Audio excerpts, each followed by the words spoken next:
ब्रह्ममुरारिसुरार्चितलिङ्गम् निर्मलभासितशोभितलिङ्गम्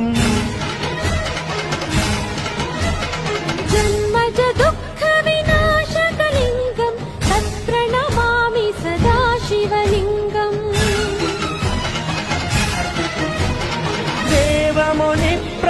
देवमुनिप्रवरार्चितलिङ्गम् कामदहनकरुणाकरलिङ्गम् रावणदर्पविनाशकलिङ्गम् तत्प्रणमामि सदा शिवलिङ्गम्